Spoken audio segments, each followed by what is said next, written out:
So para sa inyo ba, ano ba financial freedom? Para sa akin yung hindi mo na iisipin kung paano kumita kasi parang automatic na yung kita na lumarating sa'yo. Parang ganun. Oo, nakikita ko nga yung mga vlog niya, kasama niya yung wife niya, yung anak niya, na parang hindi siya nag-worry sa pera.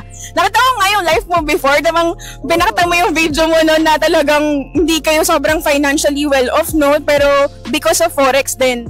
Tama. Ano na bago ng Forex yung life mo? Sobrang laki. Kaya sa Forex trading, kapag pinasok nyo to, walang limit yung pwede nyong kitain. Pag-aralan nyo lang. Paano ka napadpad sa Forex bigla? Kasi ako, may computer shop ako. Ngayon, nagsisearch ako kung paano kumita online. Kumikita na ako online sa mga website, may ads yung website ko. Tapos gusto ko pang maghanap ng ibang paraan. Kapag nag-search ka, ang lumalabas, trading. Kaya yun, pinag-aralan ko yung Forex trading. Pero English? English lahat dati, walang Tagalog. Oo, tapos tinagalog mo. Habang nag-aaral ako, natututo ako, gumagawa rin ako ng videos para matuto rin yung, kasi may group kami dati, Facebook group. Marami rin gustong matuto, kaso naghahanap sila ng Tagalog. So gumagawa ako ng mga videos na Tagalog para sa kanila.